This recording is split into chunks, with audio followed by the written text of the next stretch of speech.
guys, you're watching the Gibbons Talks Boxing YouTube channel. Please subscribe, and as I'm sure you can all recognise, I'm joined by MC Ricky Wright. Hiya. One of Welsh Boxing's main MCs these days. Only Only MC. Well, only pro-licensed MC that actually gets any work. Well, I'll leave you. I'll leave you to argue it out. If anyone disagrees with Ricky, there, please leave a comment below and put it on social media. Rick, you're from the Rhondda. That's right. Very proud Rhondda boy. How did you end up MCing some pretty big shows now all over the world, and also, of course, many times on TV, Eurosport, S4C, Channel 5, I believe. I don't think I've done Channel 5 yet. ITV pay-per-view? ITV pay-per-view, yes, a big one. Remember that. So you've come a long way. So where did it all start? I used to train MMA years ago. Well, still, now and again, I still go down and, take some white belts arm home with him, I'm joking. No, I used to train MMA quite a lot back in the day. And my coach Chris Reese was putting on a show in Maesteg, which, it's not far from you. It's geographically located between Cardiff and Swansea. And this happened, my first ever show happened to fall on the day before Cardiff were due to play Swansea. So the event was on a Saturday and they were playing early morning Sunday. And Chris, my coach, said to me, do you want to MC the show? And I always do things at the last minute. So a couple of months earlier, I went to... I mean, had you MC'd any shows up to this point at all? None. Nothing at all? So had you expressed an interest in MCing any shows? Yeah, I'm quite loud, me key, I'm quite loud and chatty. So, but like before then, though, I used to always write for magazines. I've got articles and fight reports published in like Fighters Only magazine before they went massive, to be fair. And I used to go to the IMC after every show and say, can I have your cards? That way, and I've got every detail. I've got the name of the fighter, what they weighed in, their hometown, where they train and everything. Plus, the MC usually writes the time of the stoppage, the round, and the method of stoppage on the card. So I used to go to the MCs and grab all this information. Andy Sledge, well-respected MC, one of my mentors and really good friends. He used to give me his cards after the show, so I used to use them to write reports. And then I'd be round the house then, just reading his template, and it's still pretty much the same template I use today. A few little changes, but I used to really get on my mother and my sister's nerves, just like announcing fights, like random fights that happened. So when Chris asked me to do it, obviously I was the loudest in the gym. I said, yeah, jump to the chance. And a couple of months earlier, I went to a prom, this girl, she was 18. I think I was 23, but she wanted to invite me to a prom, a school prom, which was weird because I knew all the teachers, and I was just like a school prom 18-year-old. But I left it to the last minute to rent a tux, so I ended up having to just buy one. I thought, only ever going to wear that once. And so I had the tux. Chris asked me to MC a show. I did it. Co-main event. Do you know a guy from... I can't remember his name now, so I'll just skip that a bit, but you probably do know him. There was a fight in the co-main event, and there was a guy from Cardiff fighting a guy from Swansea the day before Cardiff were due to play Swansea in a geographical location in between the two cities. So, and just for anyone who's watching this interview, may be a fan of Ricky's from not outside of Wales, Swansea and Cardiff are the two biggest football teams in Wales, and they've got a long, violent history together. Yeah. And, co-main event, Cardiff boy won, beat the Swansea guy up. Everyone in the crowd, do the Ayatollah, Matt Jones, I think Matt Jones is his name, starts doing it, and then his opponent gets up off the floor, and they're all shouting, "You Jack bastard!" So a bunch of the Swansea fans in the house took offence, and as it was my first ever show, my mother comes along to support me, and it kicked off into massive full. That was in my state town hall, I seem to remember, wasn't it? Yeah. I remember that, yeah. And there was cheers flying everywhere, and I remember Denzel, who's a good fighter when he was active, he was judging. I remember him just guillotining people and putting people to sleep at ringside. And the main event never happened then, and my mother was like, "Oh, I'm not letting you do that again." So, and then a week later, and my Thai boxing coach was like, he was doing a show and asked me if I wanted to MC his show, so I did. And I went out the night before and was so hungover I didn't really enjoy the show. But did you cause any riots this time, Rick? No, I didn't actually. But so a success on the first attempt. Yep. But it was an odd night. It was 20 odd fights. It was in the Heath Hospital actually, the second show I ever did, and I was only gonna do a one and done. You know, I've done 2 shows for my coaches, my Thai boxing coach and my jiu-jitsu coach, and if they ask me again, I'll do it again. You know, I think I got paid 50 quid between the 2 shows, so I didn't think much of it, and I just thought it was good fun, but it weren't for me. And then Andy Sledge, the guy who used to give me his cards, the MC, he rang me up, was like, "Ricky man, I heard you got like," he's a Geordie, "I heard you got like, are you MCing now?" And I was like, "Oh, he's gonna have a go at me because I'm stepping on his patch." Like, I'm double booked in Southampton. Can you cover me, man?" I'm like, "I'm just helping my coaches out. There's £200 in it for you." Okay, I'm there. So I went down to Southampton to do Sean Toomey show, who's a really good friend of mine now. Absolute legend of a man. Did his show. And I thought, well, if I'm not going to enjoy this night, I'm not going to do it again. But I took it really serious. I did a great job. It was the first time. It was a proper show as well with like cameras, and I bought the DVD so I could always look back on it, and I loved it. I loved every minute of it, and I thought, "Now this is what I want to do for the rest of my life now." So, and I made a few contacts in that show as well, like a guy called Brian Adams who Not the singer. Not the singer, no, but he promotes. He was saying, "I'm going to start promoting my own show in Portsmouth. I want you to be the MC." And this year now, in about 3 weeks' time, they've got a 10-year anniversary show, their 30th event, and in 30 years, in 30 shows, I've only missed one, and you know, through that one show in Southampton, I met Bry. He's booked me to MC his shows, and that's the show I met my girlfriend on as well. So it's crazy. And 10 years later, as you said, I get to travel the world. I mean, I'm doing all right for myself. So what do you think makes a good MC? I mean, especially like in the early days when you first started. I mean, what are the key areas you had to try? When I first started, it's about having as many photos with ring girls as possible.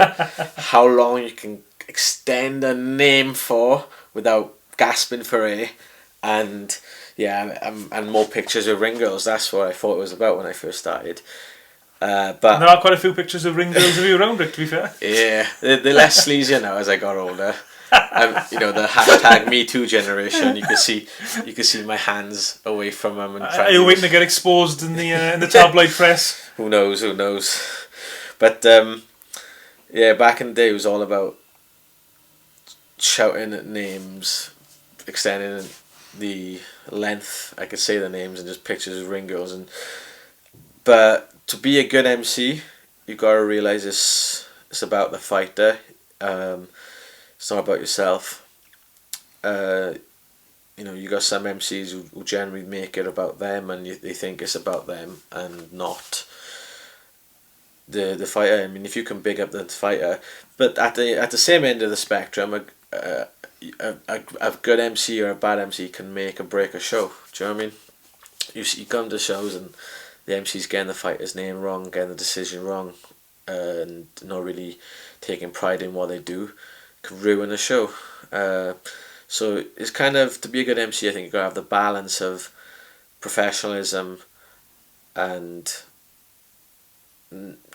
professionalism and not trying to make it all about yourself. It's the fighters are they're the guys who've trained hard for the last 12 weeks for this night. Make it about them, not yourself, and you'll be a good MC if you use them values, in my opinion. And correct if I'm wrong. I think you actually. Well, I know it's roughly right or more partly true because you showed me the video. But there was an incident when you, I think the MC for the UFC Buffer. Invited Bruce you Buffer on stage. Was that in the early days? Yeah, that was during my first year. I went to Germany for the UFC and As a fan. As a fan, yes.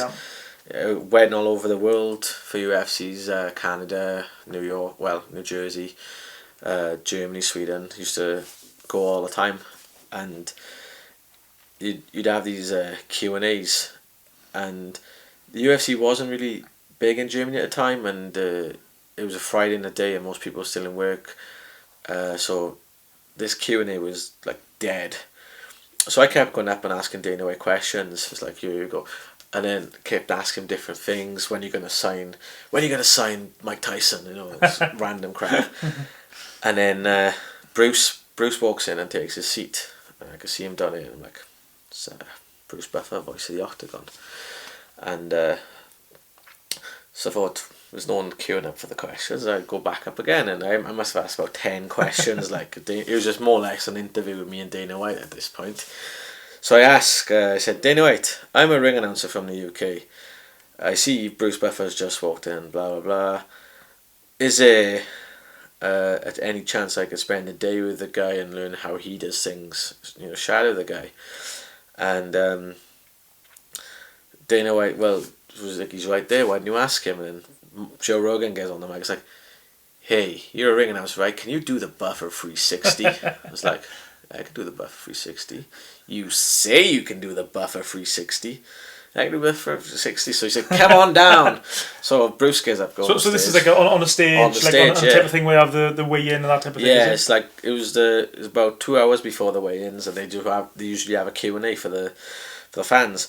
So I go down the stage, and when the Buffer 360, when Bruce Buffer introduced, I think it was Brock Lesnar in UFC 100. He did a full-on, but he jumped in the air and turned 360 and introduced Brock Lesnar. Because Bruce is known for the Buffer 180, which is a mistake. Basically, introducing first, and he faced the wrong fighter, so introducing first, and then he realised the fighter was behind him, so he turns, and then people said, oh, we like that, that's the Buffer 180, and that became one of his trademarks.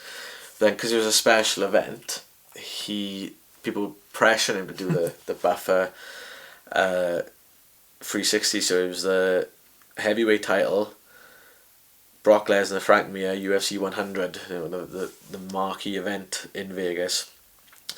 He did it, so I got on the stage, and he said, oh, introduce someone, you British, right? Do Michael Bisping. So I was like, ladies and gentlemen, please welcome into the cage, Michael the Count.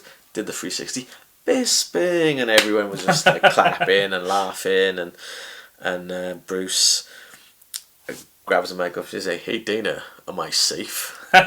And to be fair, like, I met Bruce a few times before then, because Bruce is like the friendliest guy.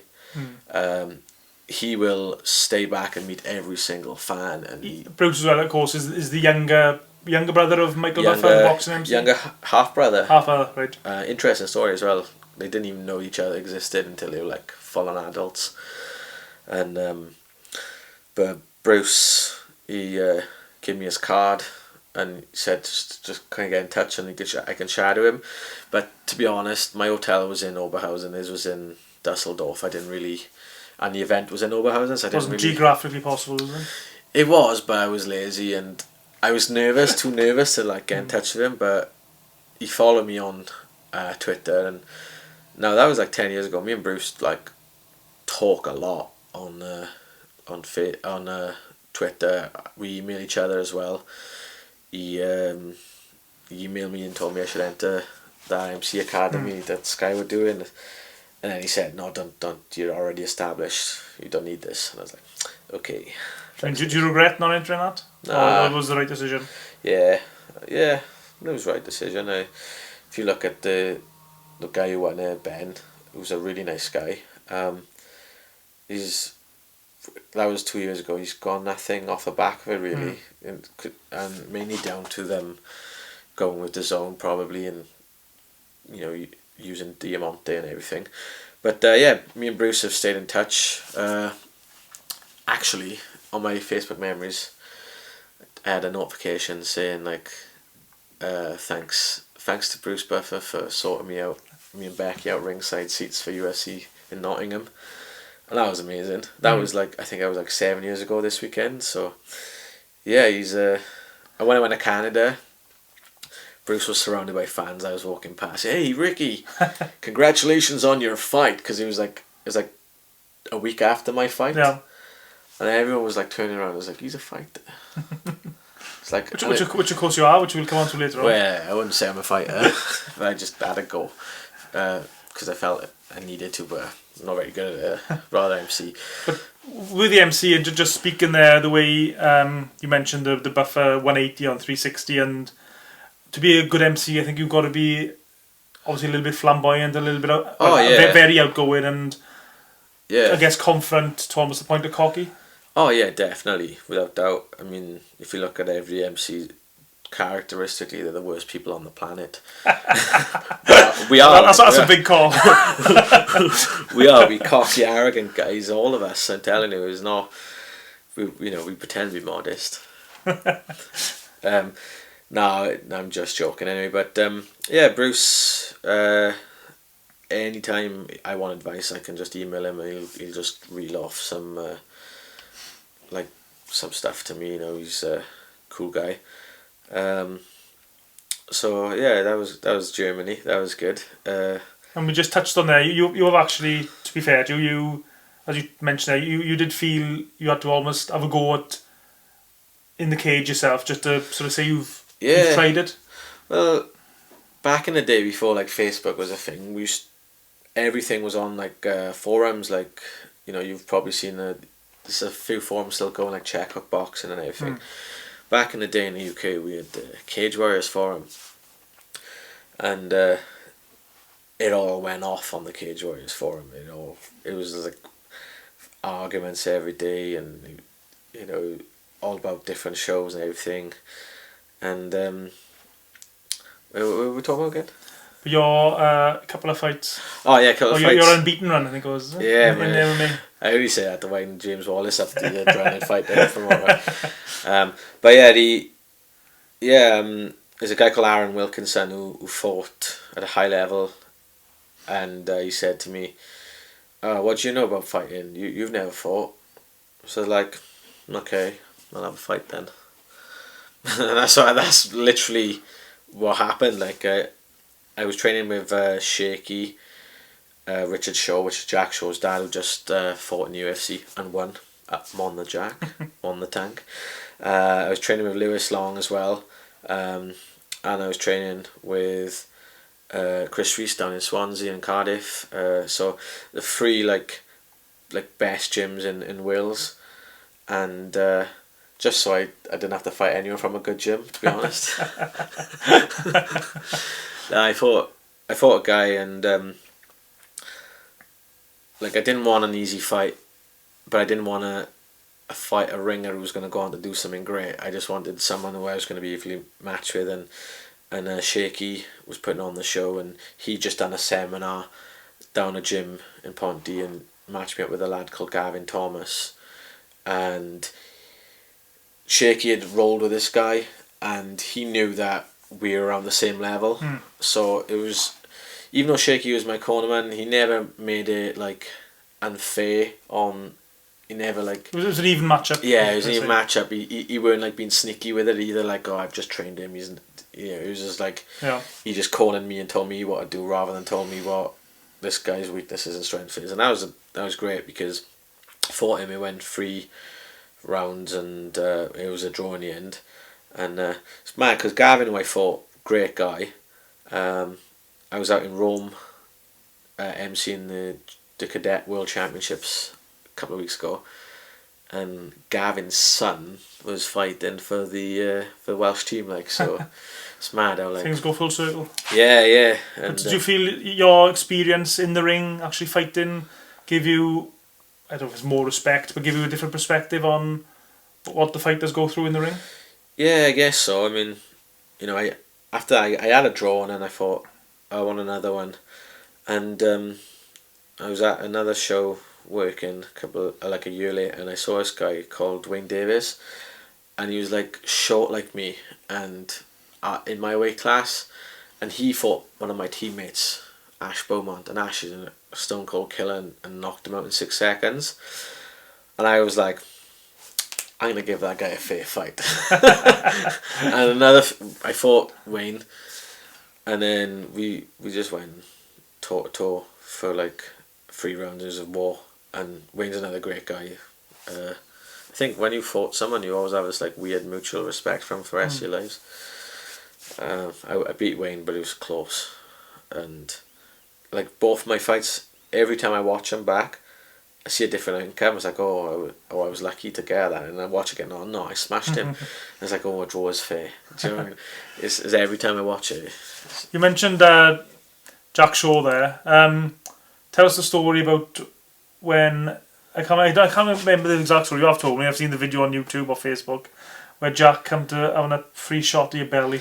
Well, Jack I've known Jack since he was really small. I think probably around about 8 when I first met. Well, not met him, but Shaky fought in Ebbw Leisure Centre, the old leisure centre before they knocked it down and built a new, improved one. Jack's dad and Jack walked down with a Welsh flag and sort of cornered his dad, even at 8. And so I've known him for a long time. So I've seen this kid grow up, and even at 14, he was just like smashing everyone. But he weren't like he's a bantamweight now, and a very in shape, very disciplined bantamweight. But growing up, he was this little fat kid. And thing with Jack as well, he could do whatever he wanted. I think his dad would have supported him. He could have been an actor and gone off to drama school or ballet dancing, and his dad would have supported him. His dad never forced him into fighting. And I was saying this to someone the other day. You push a string and it's not going to go anywhere, but you pull a string and it'll follow you wherever you want to go. And we're like, you've got like in boxing, you've got some dads who push their kids into fighting, and you could tell the kid don't really want it, and it's just like they feel the pressure of legacy.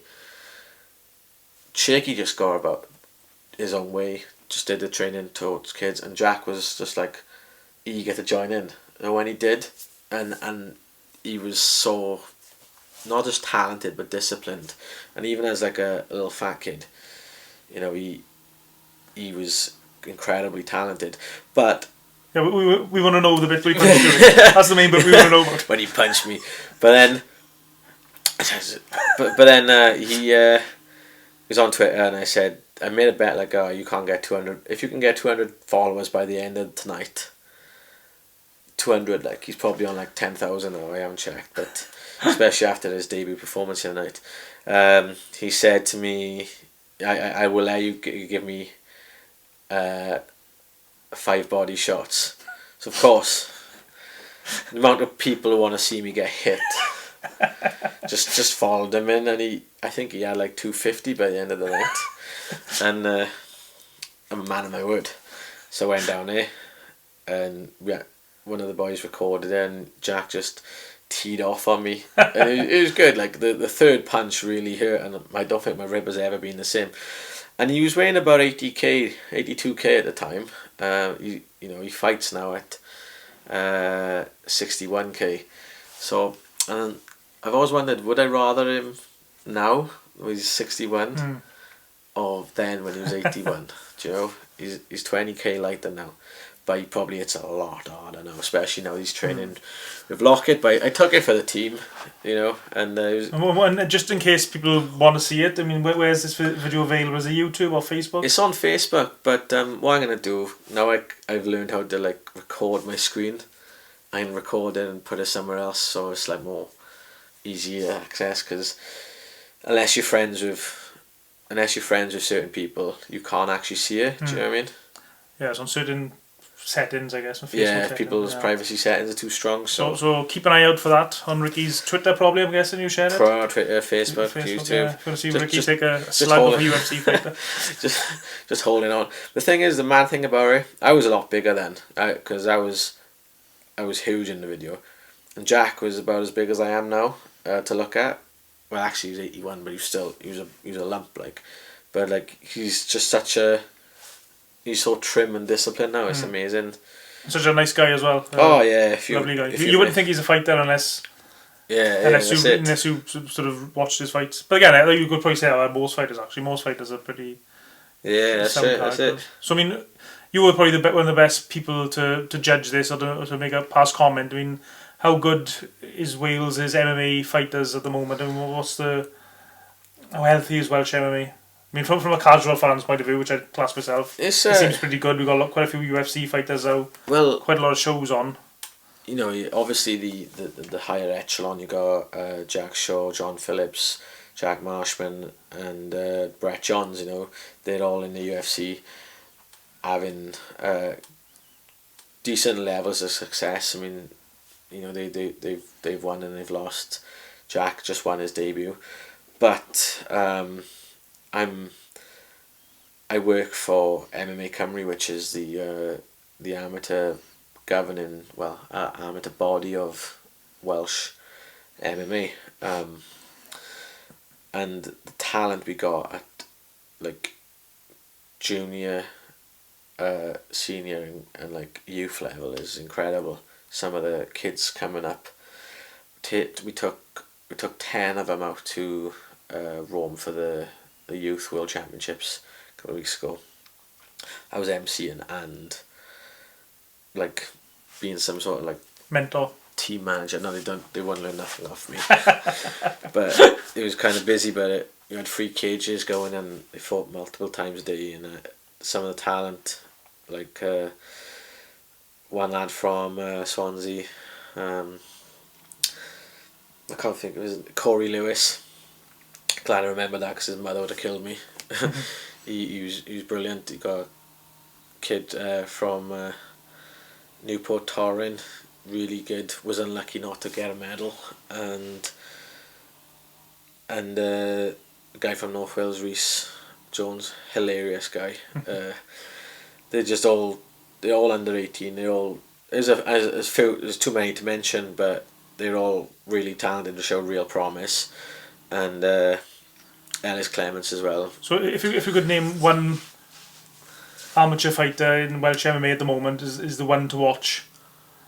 Oh. No, that's going to make the next sort of maybe 5 years down the line. It's going to be the next star. I mean, who would you say is the one to look out for a casual fan like me? Yeah, Ian McKenzie. For the junior European Championships, we went out there, and Ian was the youngest of the team, and we kind of ripped off, you know, the British Lions when the youngest of the team has to look after the mascot, the lion. I bought a dragon, and Ian was the youngest of the team. He took his dragon everywhere, he had it in his bag, he took it. And when the draw came out, his first fight was against a Russian lad. I was like, the last thing we wanted, you know. And because he was the youngest, I kind of thought like, oh man, you know, if anyone, he's the last person I wanted to see to fight a Russian, purely on the basis that he's so young, and I didn't want to be responsible for him getting hurt. But after the first round, I was like, who's beating this guy? 2 rounds later, and bear in mind, right, Ian had only had like 2 fights before he went out there, and a few inter-club fights. These Russians, to qualify for the team, they got to fight in the national championships, which is like an 8-man I suppose the difference is Russia's a country of 200 odd million people and Wales is 3.1. Yeah. So this guy is the champion of Russia, all of Russia, and Ciaran basically like out wrestled him, outstriked him, and I was like, yes, I was so happy. It's probably that dragon that made the difference. Yeah. So I just think the guys, like, Glenn Williams, Glenn, the sledge. When Glenn returned home, he described Ciaran as like the most boring 18-year-old he's ever met. But maybe that's that's what you've got to do to get someone, is to, if you focused 100% on fighting. I suppose that's how disciplined combat sports are, and that you got to be the boring child, I suppose, or the boring dedicated. That's it, and then I think he's great. Like Glenn, he was brilliant out there. He didn't get much luck in his fight. He had one fight, fought this beast of a first guy, and he made a mistake, got caught early on, but he was just like a massive cheerleader for the rest of the team, and he was like sort of like the heart. Glenn's a good example of someone who's not necessarily turned his life around, because his life wasn't going to a bad place anyway, but he's turned physically. Looked at Glenn. I know Glenn for quite a while. Yeah. 5 years ago, Glenn looked totally different to Glenn looks now. Almost unrecognisable. He's like a focused individual. A lot of dedication. He's a great guy, Glenn. So off his head. Moving forward, of course, a lot of people now recognise you as a boxing MC. Yeah.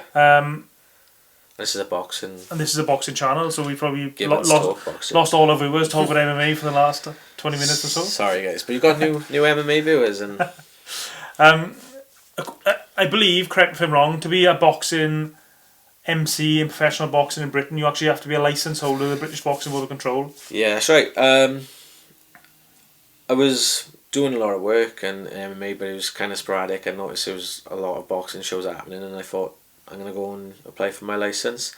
So I did, and they said, oh, you can't have a boxing licence and MC MMA. So I was like, I had to make a decision then, boxing or MMA, and I said MMA. A year later, they updated the rules and said, as long as you don't do anything which is boxing related, for instance, bare knuckle boxing, unlicensed boxing, white collar boxing, you can do amateur and pro, but you can do MMA, you can do kickboxing and Muay Thai. It's fine. So a year later, I went back, got my licence, and started doing that. And was never a fan of boxing, to be honest. Like I was as a kid. I remember watching like Steve Robinson and Nicky Piper and Eubank and all the 90s names as a kid, but I never showed any interest in. Like I missed the entire like Calzaghe era. Do you know what I mean?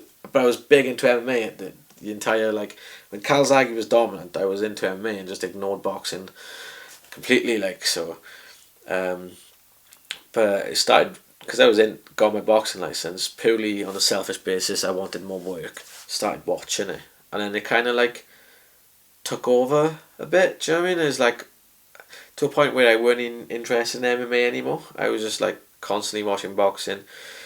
And I was only watching it just to get an upper hand. You know, you don't want to be the one person who doesn't know nothing about boxing in a circle of boxing people. But then it became like, it kind of took over, and then I got more obsessed with boxing, and yeah. So again, I ended up granted my license. Got paid I had to pay £120 a year, but I made that up pretty quickly anyway. So what was the first boxing show you emceed? Funny enough, it was in Leeds. So how did a boy from the Rhondda end up in Leeds? Well, like Paul Booth, who's another ring announcer who does the Channel 5 shows, he had to turn down work, and he heard I'd just got my licence, so he sent me up here. And it was the same day that the day of the Better Than Slam, if you remember, when England lot were playing in Cardiff, and if all they had to do was beat Wales by a certain number of points. Wales had to win by 6, yeah. And England just had to win. Yeah, that's right. So I was in this pub in Leeds called the Spinning Wheel, and like everyone looked like they were related to each other. It was really bad. And so me and Becky were there, like really quiet, and when like I think the last try went over like and it was a guaranteed game. I couldn't keep it in anymore. I was like, yeah, God. And then I started getting abuse from all these people. I was like, come back, now's our time to leave. We've got this. So we left. Went to the show in the. Funny enough, you say it's like my first ever boxing show was in Leeds, but it was in the John Charles Centre, which is a Welsh legend. So I felt kind of at home. It was like, and An XL. yeah, it Welsh was, XL. and that's where I did my first show. Howard Foster was my first ever ref, and he'll always say to me, "I was your first."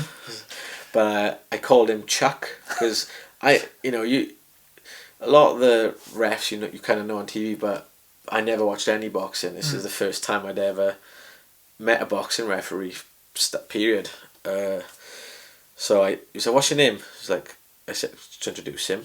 He's like in his northern twang and his northern accent. I was like, okay, you're referee in charge of action, Chuck Foster. So when I'm around, all the refs call him Chuck. Sort of like Martin Williams when John McDonnell called him Martin Winters. Yeah. If we talk about Martin, we don't say Martin Williams, we just call him Winters now. It's like, oh, is Winters on tonight, you know? So from your point of view as an MC, was there any difference between MCing a boxing show and a MMA show? Yeah, loads. You got a fantastic facility in boxing which promotes the laziness of MCs, which BoxRec, you can get everyone's details off that, and then all you got to do is fill in the gaps with the information the board give you, which is weights and shorts. With MMA, you've got like fight finders similar to BoxRec, but they're not very accurate unless you're at the highest level. So I tend to go around and speak to every fighter. Sometimes there's like 20 fights, so sometimes there's like 40 fighters. I gotta get their record, get their nicknames and everything. With BoxRec, it's just there, and boxing tends to be rarely have more than 7 fights, where MMA is always like 15 to 25. You know? But the MMA fights go a lot quicker because there's so many ways to finish them.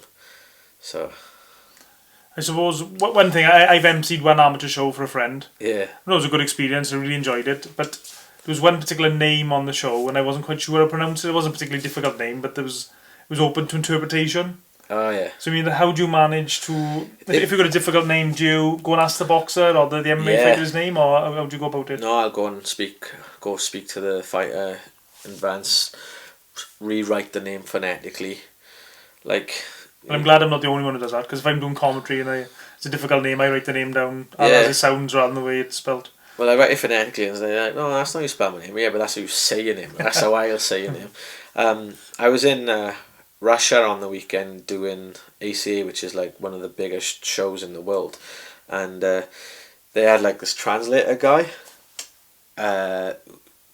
who just sat next to me, and just before every fight he'd show me how to say the name, and I respell it phonetically, and the place names as well, the Russian place names. I didn't really mind messing up the names as much as the place names, because everyone in Russia knows the place names.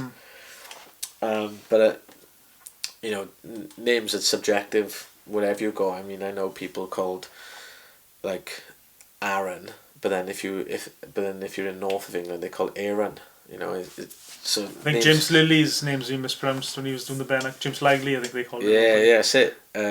So a lot of people, some people know the difference, some people won't. But with a place name, everyone knows the place name. I didn't want to get them wrong.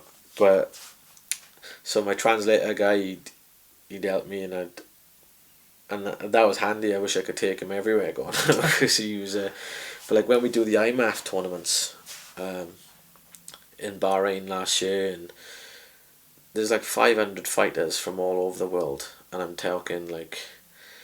I mean, there must be pressure on you. Do you feel the pressure before a big show when you know you've got that many potential, dozens of fights to announce? Or is it just water for ducks back at this stage? With the IMF, I mean, as they walk into the cage, I can walk alongside them. I was like, "What's your name?" And it's a good system how to get the names. But the more countries of people, the nationalities I introduce, I kind of know how their phonetics work. Like, for instance, in Bulgaria, is a guy called, we would say it as Georgi, but in Bulgaria the G is always hard, so his name is Georgi. As a lot, so I kind of learnt in different places how to say their names based on the where they're from, like, you know, the different accents on certain parts of names, and got good memory as well. So once I get a fighter's name right, I shouldn't get it wrong again if I've been corrected. If say you're doing like an MMA show like that, for example, which I don't know what sort of, is it on televised or is it just a I mean, if you're doing a show you know is not televised, Yeah. to say working on Channel 5 for example, or ITV or S4C, that you know is going to be pretty watched Yeah. by a lot of people, I mean, do you feel extra pressure? On TV, yeah, but yeah, definitely. When I first started, one of my mentors, MC's Sledge, would, you know, take a piss out of my leg because I would constantly shake, and he said I have a motorbike leg. And that was 10 years ago, as I got better and more confident, the motorbike leg went. But earlier this year, when I was in the ring in the O2 Arena for ITV, and the undercard of James DeGale versus Chris Eubank Jr., the motorbike leg came back and I could not stop it. Is that just because of the event? Yeah, I was like shaking, and I had to open up on ITV4 live as well. So luckily nobody in Wales watched me because. Do you think it's a case that, I mean, I've done a bit of commentary and I know sometimes when I say something, oh, I shouldn't have said that, but then I think it stands out. But when I watch it back, it doesn't sound quite as bad, and nobody's even noticed it. I think when Matchroom booked me to do the open workout for Kell Brook ahead of his fight with Frankie Gavin, and it's like, oh, can you interview Kell in the ring? And I paused in between questions, and it felt like a lifetime. It felt like 5 minutes, like the world had stopped. Yeah. But when I watch it back, it was a very good pause. Like, it was a very appropriate pause. You know, There was a chance to catch their breath. Yeah, that's what I mean. But I was like, what am I going to say now? What am I going to say now? What am I going to say now? And then someone in the crowd shouted something to ask him, which saved me, because I was like, we just had a question from the crowd. I'm going to ask this one, and they just saved me. But like, it's just like a complete pause, because MCing is one thing. Everything's sort of written down, you know exactly what you're going to do, but when you've got to interview the fighters after, but it's something I've got a lot better at. A lot of shows expect me to interview fighters now. And I suppose there are almost like standard questions you can ask. You can fall back if on. you've got like a template of questions to ask, you're never going to... So what are some of the other big boxing shows you've done? Not necessarily fights, but just big shows you've been involved in.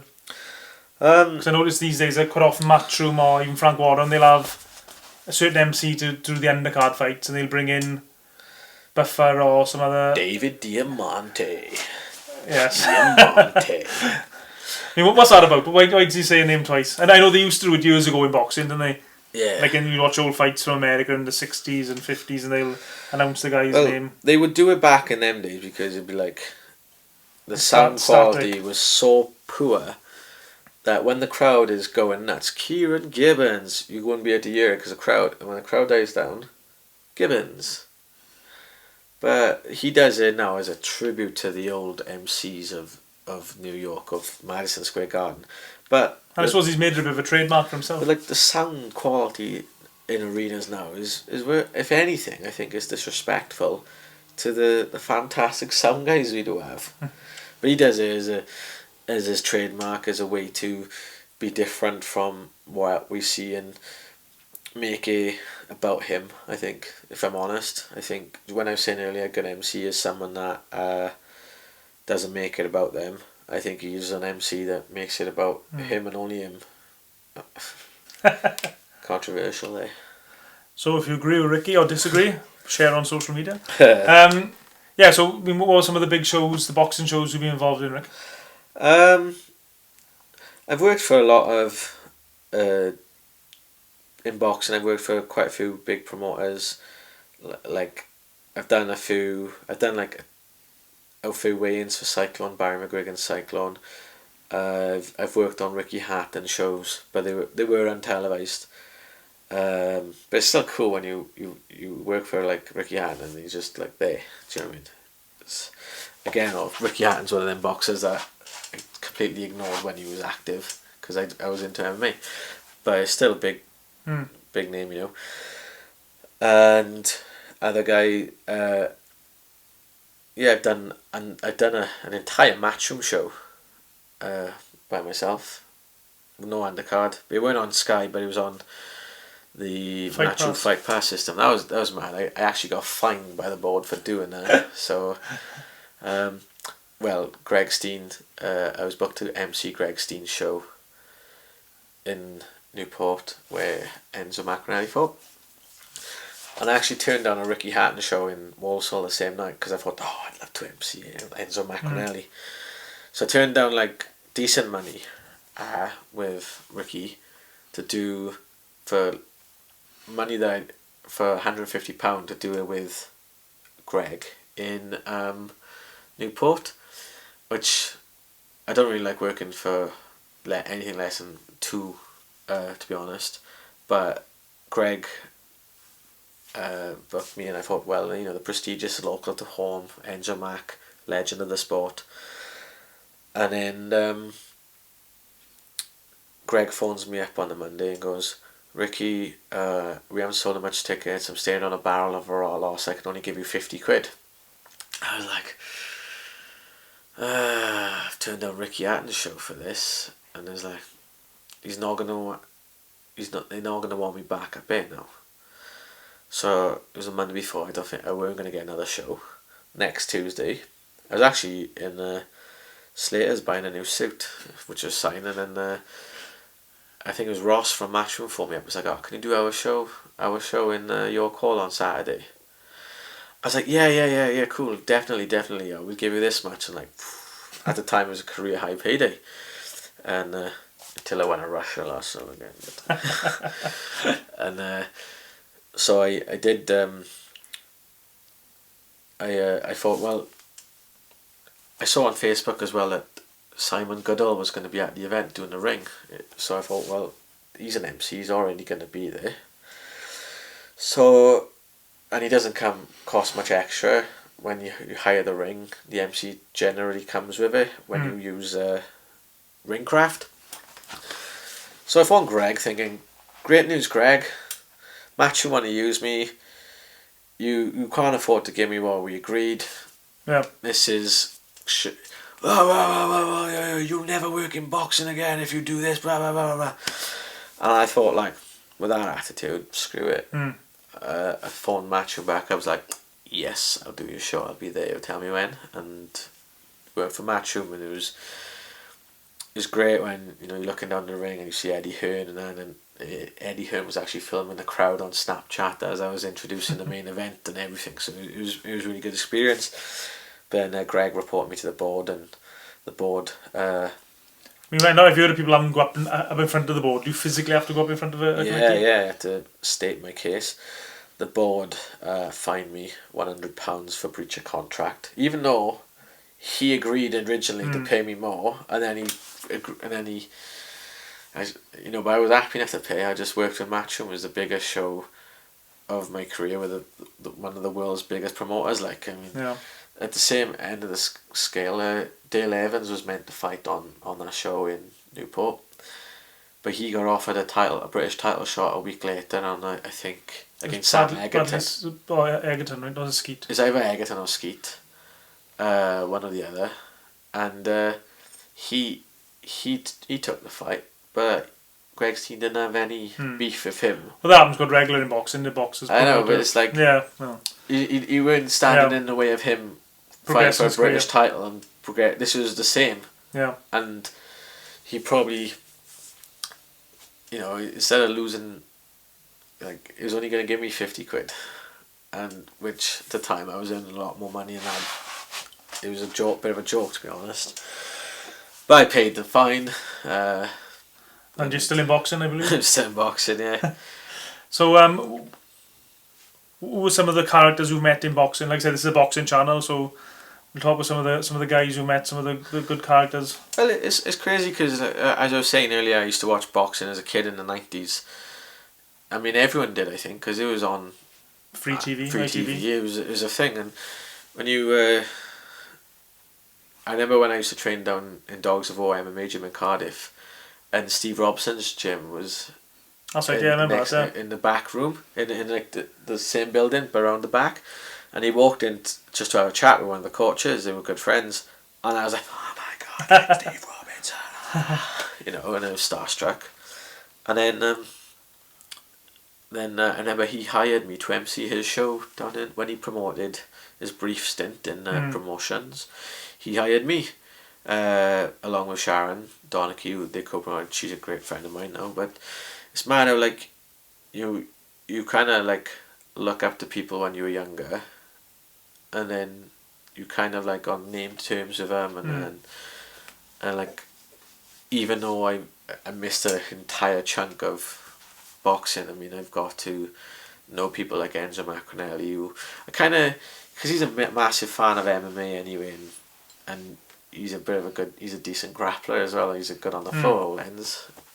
People don't know that. I've always been, when you're going to fight MMA, because I just want to see him submit someone. Like, it'd be great. But, you know, you get to know people that you wouldn't necessarily know, like, it's mad. So the characters though, you've got some characters around here, haven't you? I mean, have you been involved in any of the Joshua fights? Hay, Bellew? Have you been around any of those sort of guys? No, I remember going down to Cardiff when Joshua fought Darch, and he came down to do a press conference, and like Joshua was there for a lot of time. I had a picture of them that day actually. Same, and I think everybody did, but you could talk to him for as long as you wanted. There was no big crowd. One of my biggest regrets is not to interview Anthony Joshua there and then. Do you know, that would have been huge, because, and he would probably been willing, because. Oh yeah, definitely. Because even though he was Olympic gold medalist, nobody cared. Sure, I mean, no one. I think British boxing, amateur boxing, went through a phase where we didn't have a gold medal for so long, and in the 2012 Olympics we had quite a few. Yeah. And so. But he's nice enough. When I met him, Joshua, he was happy. But like probably when you say like what shows I've worked on, the biggest is probably like PBC on ITV box office. When you've been told, you're gonna say, oh, Richard Boxing in association with Premier Boxing Champions, and you're like, PBC, wow, that's like Al Heyman, and that's the big time. And I was undercarding for Jimmy Lennon Jr. as well, who's like the nicest guy. I believe, am I right in saying that his father was an MC as well, Jimmy Lennon Jr.? Yeah, his father, Senior, was kind of like, as far as MCs goes, he was kind of like a bit of a pioneer. He started to change the game a bit and do things in a more fluid way, and Jimmy just grew into the role. You know, it was destined. It was a legacy thing, and Jimmy and his dad, you know, very similar. If you heard his dad, and you didn't see him, it'd be. What's your thoughts on the number one boxing MC? Obviously, apart from yourself, obviously. Craig Stephen, definitely number one. I know you've got to say Craig because he's a big mate of yours. I was actually there when you were phoning him once when we were driving to Hereford, so I know you're a big mate of Craig. Yeah, Craig. In my opinion, Craig's the best. But people, general fans would probably say Michael Buffer or Jimmy Lennon Jr. So I mean, out of those two, have you got a preference? I mean, Buffer's obviously got his "Let's Get Ready to Rumble" trademark saying. Michael Buffer, he's just got when Craig Stephen first worked with Buffer at the weigh-in, he introduced Buffer to the crowd to introduce the main event. So Craig emceed the undercard, and his line was, "The man who puts the master in master of ceremonies. Please welcome to stage, Michael Buffer." Michael Buffer made my job, Craig's job, what it is today. Like, he's the reason we get paid more than than what. He added a bit of glamour to the job. I Yeah, suppose. and he's the first superstar ring announcer. He just like hangs out. Craig was saying to me, he was doing a show in York Hall, and Michael was in town filming a movie, and Craig said, "Oh, do you want to come and watch some fights in the York Hall?" And it was only like a small, I think it was a matchroom show, but it was a York Hall show. He said, "Yeah, I'm just gonna bring some friends over," and he brought who's the guy who played Iron Man? I know the guy you're on about. I don't really watch the films. The one with a lot of problems. Is it? Yeah, what's his name now? It's just popped in my head. Huge superstar. But anyway, yes, big Hollywood superstar. Yeah. And yeah, he just bring some friends along. And Craig was just like out just chatting to Iron Man and Buffer, like he's a genuine celebrity. I got to meet him when Anthony Joshua fought maybe Parker. Yeah, it was Parker. I was at the same hotel the fight was staying, and I saw him get into a lift, and I just got straight into a lift. And I knew for the next, the duration of the lift ride, I had his attention because he couldn't escape. So I had a photo with him, and he was nice enough. Told him I knew his brother, but he probably a lot of people say, "Oh, I know your brother," but I actually do know his brother. But I guess Michael Buffer at this stage is quite often on some of the smaller shows. He's probably the biggest star on the card. oh yeah, I mean, So I suppose he gets a lot of people. let me tell you something now, right? If you watch a David Diamante fight, he'll go up to the boxer and grab their arm and have a photo with him, with the boxer, right? He doesn't ask, he just does. Just goes and grabs their arm.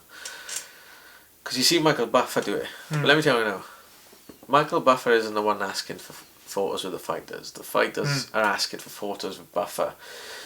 Someone was telling me that Scott Quigg fought, Buffer introduced him. He was like, "Can I have a photo?" Buffer raised his arm and they have a photo. Next time Scott Quigg was in the vicinity of Buffer, he had it printed out. Got Buffer to sign it and put it in a frame, and it's probably on his wall somewhere. Yeah. But like with David DiMonte, he just does it, just drops it. Okay. Is there? I'm detecting. Is there like a rivalry? I know you all worked perhaps work together and share jobs, and I guess you build alliances within the MC world. Is there a bit of bitchiness, should we call it, amongst MCs? Oh yeah, definitely. Like there's one MC called Brett Hollywood. He's an American living in London. Well, his name's Brett Freeman, but we always used to call him Hollywood, so he changed his name to Hollywood by default. And he was quite active in the MMA scene, and I started like 6 months before him, but because he's an adult, I was only 23, 24, he was an adult and he had an American accent living in London. The novelty was pretty strong with him, and he kind of got a lot of big work really quick. With me, I was still doing a lot of work, but smaller work, but I was more active. But he tried, in a way, take me under his wing, and I was like, "Mate, I've been doing this longer than you." So that was my attitude. And he would use smoke and mirrors to make his work look bigger than what it was.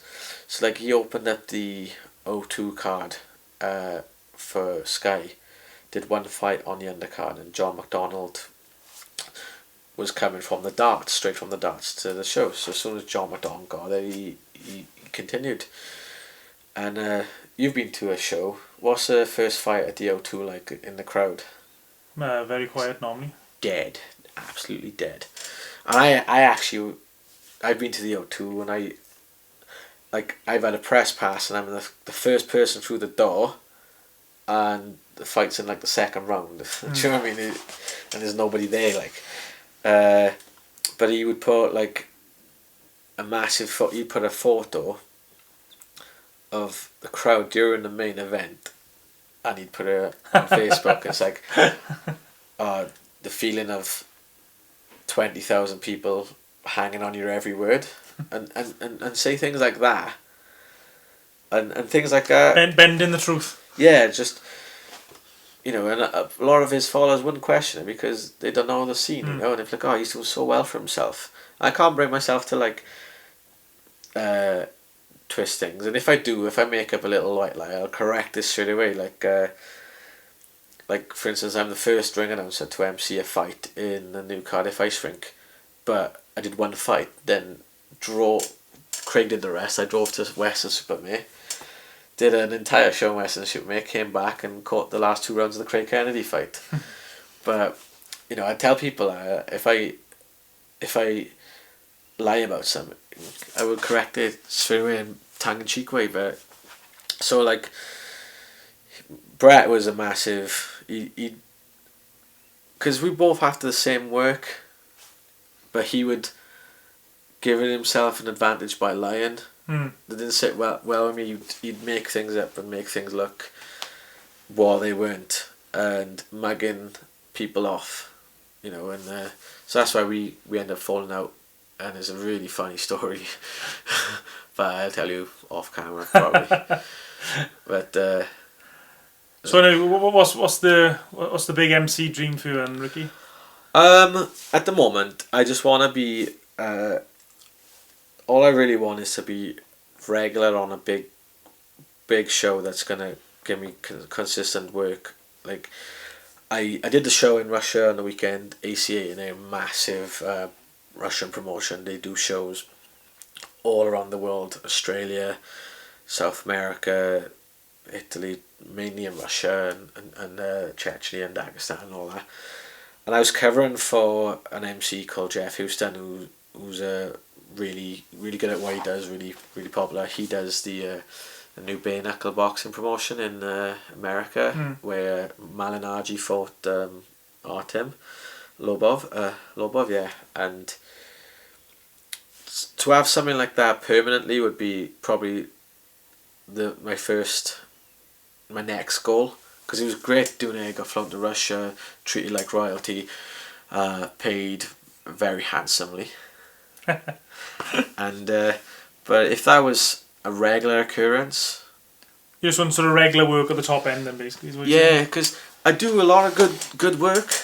I do a lot of big shows, like for instance earlier this year, the ITV PBC. But it's like, that was a big show. When's the next big show? At the moment though, my biggest show and something I'm really proud of is doing the IMAF events, where the amateur, you know, the World Championships, the Asian Championships earlier this year, got to work in Bangkok. That was fantastic. And you know, I got to work with them Rome twice this year. I've worked with them in Bulgaria, Prague, and I love doing that. That's probably like, and I'm really proud to be part of something, because their main goal is to get MMA recognised in the Olympics. So like one of my...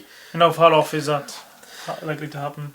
Well, that's the thing, see, they have the right team behind them. They've got actual Olympians, like judo Olympians, judo medalists, people who represent Team GB, Gareth Brown and Denzine White. Denzine is married to Tessa Sanderson, obviously the gold medalist from the pentathlon in the 80s. And these people who were in with the Olympics are pushing for Olympic recognition. And to be honest, I was always sceptical before I got involved, because like, MMA in the Olympics never going to happen. But I've seen the format and it works, and I'm 100%, all my chips are in. And one of my long-term dreams is to MC MMA in the Olympics. Now, that only depends on if MMA gets recognised by the Olympics, but it's something. And one of my other goals is I still want to do a world title fight. Still want to do a British title fight. I've had my license like 7 years now, and I still haven't done a British title fight.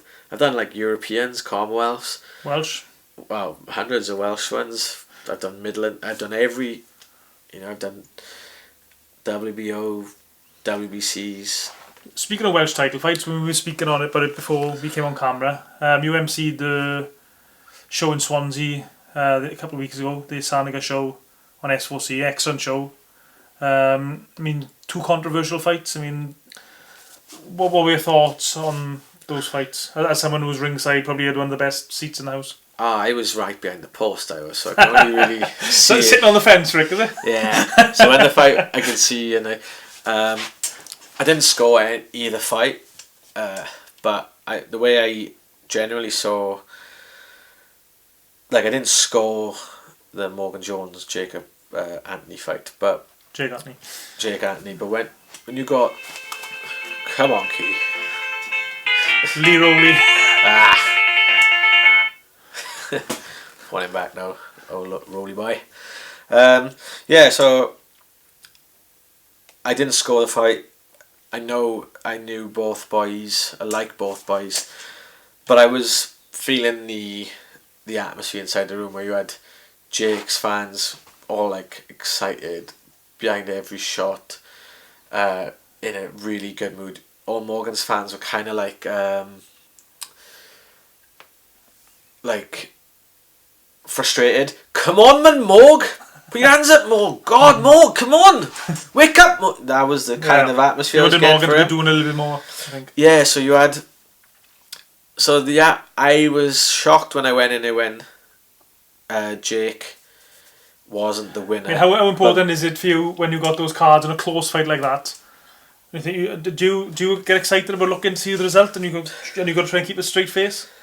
Well, I say sometimes you get people looking straight at me, try to see my body language, but because I'm neither one or the other, I like both lads. It weren't like, oh, I just saw it and then see Richie looking at me and I wouldn't look at him,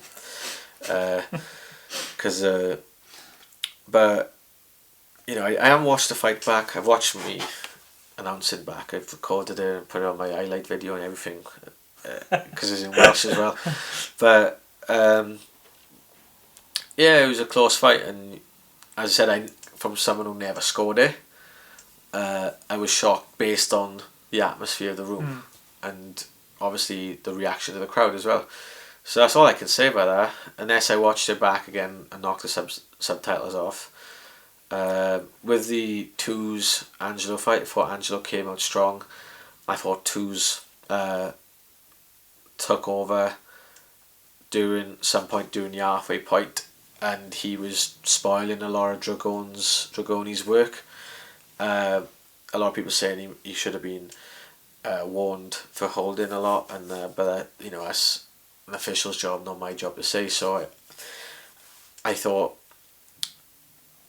again, it was another close fight, so I haven't watched it back, but I thought it could have gone either way. Bear in mind, I was sat on the corner post, so the fight was over this way, I could see if the fight was over this way here, and every now and again I'd actually get my lean on as well. Was it a case? Well, I know there was a case. The fight, I think it was on S4C, I'm not sure if it was live, it might be on a delay with Ashley Brace, where actually you were given the wrong scores to read out. Yeah. And they changed the result. Yeah, that was after the fight. Because I remember I went to interview Ashley Brace for S4C after the fight. No, sorry, I went to interview the girl who won the fight. Was she from Belgium, I think? Melania Soroche from Spain. From Catalonia, yes, Barcelona, Spain, Barcelona, Catalonia. Yeah, but she was obviously cheering and happy, and then I went out to the change room and I walked past the change room, she was in tears. And I found out then they'd reversed the result to a draw, I think. Yeah, what happened with European title fights, if it's females, the ref acts as the third judge. So I got given the scores by the board, and it was just, I got told split decision, and I was so proud of how because split decisions let me tell you about ring announcing now, right? What ring announcers doesn't realise is the only time anyone gives a crap what you've got to say, right? They don't no one, oh, the ring announcer's on, I'm gonna make a tea. You know, he's introducing the fighters. Is fight on yet? No, it's the ring announcer. Also, you watch boxing the night before, you skip the ring announcer, you know. I know this. But the only time anyone ever really gives a crap, anything you gotta say, is when you got a decision on a close fight. Right? A lot of ring announcers bottle this. You know, loads of ring announcers don't even announce the scores. They do in boxing, it's mandatory. So when people bottle reading the scores on smaller shows, they're gonna get caught. They go on to the bigger shows and they don't know what they're doing, and I've seen it happen. So I got a split decision, main event, big crowd, live on TV. I'm like, yeah, and I nailed it. I absolutely nailed it. So proud that, like, even though it was disappointment for Ashley, but I announced it, and then the ref turns to me, and the ref was like, "That wasn't my score." And then he's like, "Oh, that's what he took." And the ref took it upon himself to sort it out, and then they reversed the score in the end to a draw. But yeah, I was so gutted that, like, one of my best decisions I've ever read out, a split decision, the only time anyone gives a crap about what I'm going to say. Did it make the highlight reel for you, Rick? Oh yeah, it's in the highlight reel. but I was like, a lot of times when a decision's read wrong, it's the MC's fault, and I thought I was going to get thrown under the bus. It's like, oh, but it wasn't. Everyone who made the mistake, they held their hands up to it. So it's like usually you see on Box Rec. Like, I've never liked the IBO messed up a decision with Craig Stephen on Box Rec, and Craig was like flawless because he's the best, and the inspector wrote on like Box Rec, MC made a mistake. And it's like, he was fuming because obviously, like, you know, we take professional pride, and it's his job. Oh mate, that's the thing, you know. As I said, like, the only time anyone cares what we got to say, it's the only time the camera is on us and everybody's watching us. It's the only time anyone's quiet. You announcing a win, the person into the ring, everyone's quite noisy and jovial, but you can hear a pin drop when the MC's got to realise that that's the only time anyone cares. So get it right. Okay, well, with that, Rick, we'll wrap it up, I think. Have you got any shout-outs you want to give people to follow you on Twitter, Facebook, etc.? Or get in contact with you for MCM jobs? Big thanks, I guess, to my lifelong ring announcer mentors, Andy Sledge, Craig Stephen, and Bruce Buffer. Holy name drop Batman. And follow me on Twitter, MC_Ricky_Wright. I'm on Instagram as well. By the way, I didn't want to do this today because I'm quite modest and no one wants to watch my crap. I was like, when Ciaran asked me, I was like, who wants to listen to what a ring announcer got to say? But I'm glad I do because I can talk forever. Yeah. And I think you might have knocked Richie Gardner off the top spot for the longest ever interview on his YouTube channel. I'll have to check.